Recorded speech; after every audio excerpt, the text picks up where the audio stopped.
Donald ട്രംപിന്റെ പ്രസംഗങ്ങൾ edit ചെയ്ത് തെറ്റിദ്ധരിപ്പിക്കും വിധം സംപ്രേഷണം ചെയ്തെന്ന പേരിൽ പുലിവാല് പിടിച്ചിരിക്കുകയാണ് പ്രമുഖ മാധ്യമ സ്ഥാപനമായ BBC. സ്ഥാപനത്തിന്റെ തലപ്പത്തുള്ള ഉദ്യോഗസ്ഥർ ഉത്തരവാദിത്വം ഏറ്റെടുത്ത് രാജിവെച്ചിട്ടും വിവാദം അവസാനിക്കുന്നില്ല.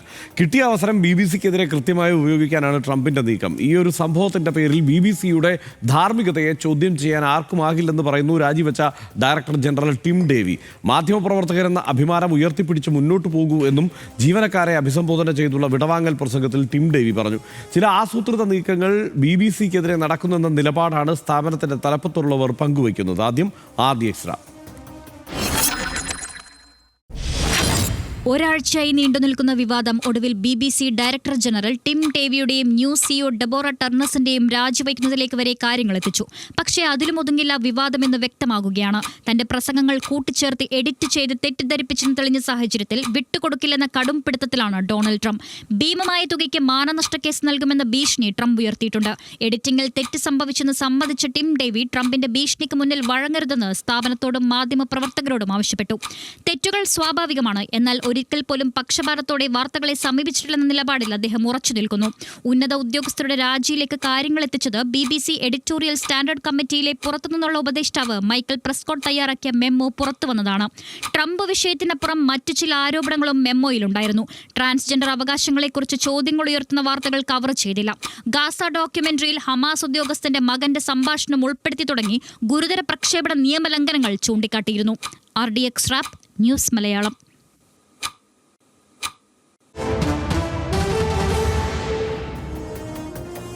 ട്രംപിന്റെ പ്രസംഗം എഡിറ്റ് വിവാദത്തിൽ BBC ഡയറക്ടർ ടിം ഡേവിയും ന്യൂസ് CEO ഡെബോറ ടേർണസുമാണ് രാജിവെച്ചത്. ടിം ഡേവി BBC വിട്ടത് 20 വർഷത്തെ സേവനം അവസാനിപ്പിച്ചാണ്. രാജി ഡയറക്ടർ ബോർഡ് അംഗീകരിക്കുകയും ചെയ്തു. പക്ഷപാതം, സെൻസർഷിപ്പ്, വ്യാജ വീഡിയോ ആരോപണങ്ങൾക്ക് പിന്നാലെയായിരുന്നു ഈ രാജി. ട്രംപിന്റെ പ്രസംഗം എഡിറ്റ് ചെയ്ത് പ്രചരിപ്പിച്ചത് തെറ്റുപറ്റിയെന്ന് ഇരുവരും സമ്മതിക്കുകയും ചെയ്തിരുന്നു. ഡെയിലി ടെലഗ്രാഫ് പത്രം ചോർത്തി കിട്ടിയ ഒരു ആഭ്യന്തര മെമ്മോയുടെ വിശദാംശങ്ങൾ പ്രസിദ്ധീകരിച്ചിരുന്നു. മെമ്മോ പുറത്തു വന്നതോടെ സത്യസന്ധതയില്ലാത്തവർ എന്ന് ചൂണ്ടിക്കാട്ടി വൈറ്റ് ഹൗസ് രംഗത്തെത്തുകയും ചെയ്തു. BBC പനോരമ ഡോക്യുമെന്ററിയിൽ ട്രംപിന്റെ പ്രസംഗം എഡിറ്റ് ചെയ്ത് ജനങ്ങളെ തെറ്റിദ്ധരിപ്പിച്ചു എന്നതാണ് വിവാദം. 2021 ക്യാപിറ്റൽ ഹിൽ കലാപത്തെ ട്രംപ് പ്രോത്സാഹിപ്പിച്ചെന്ന് തോന്നിപ്പിക്കുന്ന രീതിയിൽ പ്രസംഗം സംപ്രേഷണം ചെയ്തു. 50 മിനിറ്റ് വ്യത്യാസത്തിലുള്ള ട്രംപിന്റെ 2 പ്രസംഗങ്ങൾ എഡിറ്റ് ചെയ്ത് തെറ്റിദ്ധരിപ്പിക്കുന്ന വിധത്തിൽ നൽകി. കഴിഞ്ഞ വർഷം സംപ്രേഷണം ചെയ്ത ട്രംപ് എ സെക്കൻഡ് ചാൻസ് ഡോക്യുമെൻ്ററിയിലായിരുന്നു അത്. BBC ചെയർപേഴ്സൺ സമീർ ഷാ എല്ലാ തെറ്റുകളും പാർലമെൻ്ററി ഉപസമിതിക്ക് മുന്നിൽ ഏറ്റുപറയുകയും ചെയ്തു. നവംബർ 14 എഡിറ്റ് ചെയ്ത പ്രസംഗമുള്ള ഡോക്യുമെൻ്ററി പിൻവലിച്ച് ശരിയായത് സംപ്രേഷണം ചെയ്യണം, തെറ്റുപറ്റിയതിൽ മാപ്പ് പറയണം, 8300 കോടി രൂപ നഷ്ടപരിഹാരം നൽകണമെന്നുമൊക്കെയാണ് ട്രംപ് ഇപ്പോൾ ആവശ്യപ്പെട്ടിരിക്കുന്നത്. എന്തായാലും BBC ഒരു വലിയ പുലിവാല് തന്നെയാണ് പിടിച്ചിരിക്കുന്നത് എന്നുള്ള കാര്യത്തിൽ സംശയമില്ല. ഒരവസരം കിട്ടിയിരിക്കുന്നു, അത് മുതലാക്കണമെന്ന് ട്രംപ് തീരുമാനിച്ചിട്ടുണ്ട്. എന്താ തോന്നുന്നു? നിശ്ചയമായിട്ടും ഇതിനകത്ത് ഒരു കാര്യമുള്ളത്, ഈ ക്യാപിറ്റോൾ ഹിൽ ആക്രമണത്തെ സംബന്ധിച്ച് ഇവർ ചെയ്തിരിക്കുന്ന ഇതിനകത്ത് നേരത്തെ പറഞ്ഞതുപോലെ 50 മിനിറ്റിനകത്തുള്ള 2 ബൈറ്റുകൾ മുറിച്ചിട്ട് ചേർത്ത് വെക്കുകയാണ് മറ്റാണ് ഇവർ ചെയ്തിരിക്കുന്നത്. അതിനകത്ത് ഉണ്ടായ പ്രശ്നം എന്താണെന്ന് വെച്ചാൽ ട്രംപ് അനുകൂലികളോട് സമാധാനപരമായിട്ട് പ്രതിഷേധിക്കുമെന്ന് പറഞ്ഞിരുന്നത്രേ. സമാധാനപരമായിട്ട് പ്രതിഷേധിക്കുമെന്ന് പറഞ്ഞിരുന്നു. പക്ഷേ ഈ സമാധാനപരമായിട്ട് പ്രതിഷേധിക്കുമെന്ന് പറഞ്ഞ കാര്യം ഈ എടുത്തു കൊടുത്ത ബൈറ്റിലുണ്ടായിരുന്നില്ല ഈ ഡോക്യുമെൻ്ററിക്കകത്ത്. മറിച്ച് എന്ത് വില കൊടുത്തും പോരാടോ, ഇത് രണ്ടും ഇദ്ദേഹം പറഞ്ഞാണ്, എന്ത് വില കൊടുത്തും പോരാടോ എന്ന് അദ്ദേഹം പറഞ്ഞ് ഇതിനകത്ത് വന്നു. അപ്പോൾ ആ ഡോക്യുമെൻ്ററിയുടെ ഒരു ക്രക്സ് തന്നെയും, അതായത് ഈ ക്യാപിറ്റോൾ ഹില്ലിലെ ആക്രമണത്തിന് അനുകൂലമായിരുന്നു ട്രംപിൻ്റെ പ്രവർത്തനങ്ങൾ കൊണ്ടാണ് അവിടെ ഈ ആക്രമണം ഉണ്ടായത് എന്നാണ്. യഥാർത്ഥത്തിൽ ഈ പറഞ്ഞിരിക്കുന്നതിൻ്റെ ആകെത്തുകയിൽ തെറ്റായ കാര്യമല്ല. ട്രംപിൻ്റെ നിലപാടുകൾ കൊണ്ടാണ് ഈ ആളുകൾ അമേരിക്കയുടെ ചരിത്രത്തിൽ മുൻകാലത്തില്ലാത്ത വിധം ക്യാപിറ്റോൾ ഹില്ലിൽ വന്നിട്ട് വിചിത്രമായ വേഷധാരികളായിട്ടുള്ള ആളുകൾ അടിയുണ്ടാക്കിയത് എന്ന കാര്യത്തിൽ ആർക്കും സംശയമില്ല. ഒരുപാട് വലിയ കുഴപ്പമുണ്ടായല്ലോ, അക്കാര്യത്തിൽ ആർക്കും സംശയമില്ല. പക്ഷേ അതിനകത്തൊരു കുഴപ്പമില്ല എന്ന് ചോദിച്ചാൽ ഇന്നിപ്പോൾ BBC എന്നെ സംബന്ധിച്ച പ്രകാരം അത്രക്ക് വലിയ പ്രശ്നമായി മാറിയ, ലോകം തന്നെ ആകപ്പാടെ ശ്രദ്ധിച്ച, മനുഷ്യർ കൊല്ലപ്പെട്ട സംഭവങ്ങൾ, ഇത്രയും വലിയൊരു സംഭവം ഉണ്ടായിട്ട് അതിനെ പറ്റിയിട്ട് ഈ രാഷ്ട്രത്തലവനായിരുന്ന ആൾ, പ്രത്യേകിച്ച് ഇതിനെ ഇൻസ്റ്റിഗേറ്റ് ചെയ്തു എന്ന് പറയുന്ന ആൾ പറഞ്ഞ കാര്യത്തെ തെറ്റിദ്ധാരണ ഉണ്ടാകുന്ന വിധത്തിൽ ബൈറ്റ് കട്ട് ചെയ്ത് കൊടുത്തു എന്നൊരു പ്രശ്നം അവിടെയുണ്ട്. ആ പ്രശ്നം ഇവർ സമ്മതിക്കുകയും ചെയ്തു. പക്ഷേ അതൊരു ദുരുദ്ദേശപരമായിട്ട് ചെയ്തതായിരിക്കില്ല.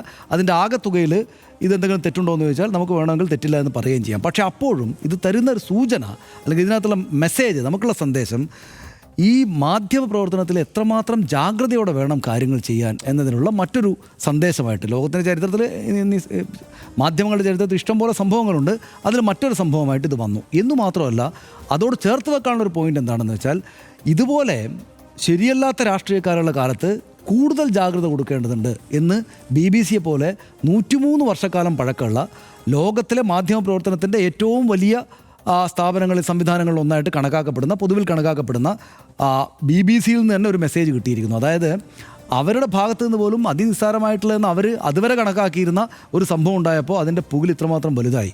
ഇതുകൊണ്ട് ട്രംപ് വിശുദ്ധനായിട്ട് നടിക്കുകയാണ്. ഇത് കണ്ടില്ലേ, എൻ്റെ മാധ്യമങ്ങൾ ഇങ്ങനെ എന്നെ കള്ളം പറഞ്ഞിരിക്കുകയാണ് എന്നാണ്. സത്യത്തിൽ അങ്ങനെയല്ല സംഭവിച്ചത്. ഇത്തരം കുഴപ്പക്കാരായിട്ടുള്ള രാഷ്ട്രീയക്കാരുടെ കാലത്ത് മാധ്യമങ്ങൾ അതിജാഗ്രത കാണിക്കേണ്ടതുണ്ട്.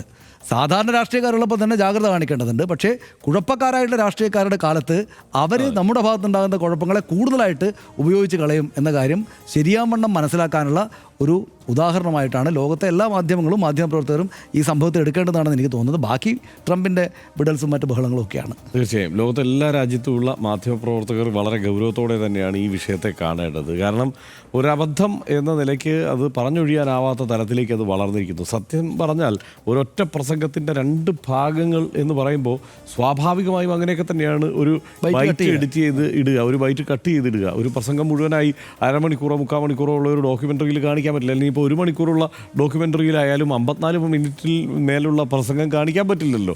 അപ്പോൾ ആ നിലയ്ക്ക് എഡിറ്റ് ചെയ്തിട്ട ആ ബൈറ്റ് അതിൻ്റെ മുഴുവൻ ആ ക്രക്സിനോട് ചേർന്ന് നിൽക്കുന്ന തരത്തിലുള്ള ഒരു ബൈറ്റാണ്. പക്ഷേ അതിന് മുമ്പ് ഇങ്ങനെ ഒരു പരാമർശം കൂടി, സമാധാനപരമായി വേണം പ്രതിഷേധിക്കാനെന്നുള്ള പരാമർശം കൂടി ഉണ്ടായിരുന്നു. അത് ഉൾപ്പെടുത്താത്തത് മാത്രമാണ് അവിടെ പ്രശ്നമായി വന്നത് എന്നുള്ളത് ഓർക്കണം. അപ്പോൾ വളരെ ഗൗരവത്തോടെ തന്നെ വേണം ഇത്തരം സാഹചര്യങ്ങളിൽ, ഇത്തരം കാലത്ത് പ്രവർത്തനം നടത്തുന്നത്. ഒരു ബൈറ്റ് കട്ട് ചെയ്യുമ്പോൾ നിസ്സാരമായി കട്ട് ചെയ്യരുത് എന്നുള്ളതാണ്. ഈ സംഭവത്തിൽ ട്രംപ് പതിവ് പോലെ പ്രതിനായകനല്ല, ഇരയാക്കപ്പെട്ട പരിവേഷത്തിൽ നിൽക്കുന്ന മുഖ്യ കഥാപാത്രമാണ് എന്നതാണ് കൗതുകകരമായ കാര്യം. മാധ്യമപ്രവർത്തനത്തിൽ മഹാപാരമ്പര്യമുള്ള സ്ഥാപനമാണ് ബ്രിട്ടീഷ് ബ്രോഡ്കാസ്റ്റിംഗ് കോർപ്പറേഷൻ എന്ന BBC.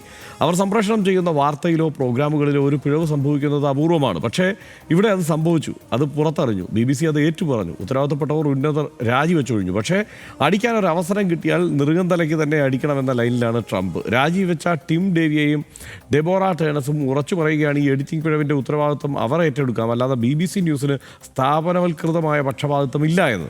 ട്രംപിന് ഈ സീനിൽ ചോദ്യം ചോദിക്കാൻ അവസരമുണ്ട്. പക്ഷേ ഇതിനൊപ്പം ഒരു പിടി വിഷയങ്ങൾ കൂടി എടുത്തിട്ട് BBC-ക്കെതിരെ ഒരു ആസൂത്രിത കൂട്ടത്തല്ല് നടക്കുന്നുവോ എന്ന് ആ സ്ഥാപനത്തിൻ്റെ തലപ്പത്തുള്ളവർ സംശയിക്കുന്നത് തെറ്റില്ല എന്നാണ് ഇതിൽ RDX-ൻ്റെ ടേക്ക്.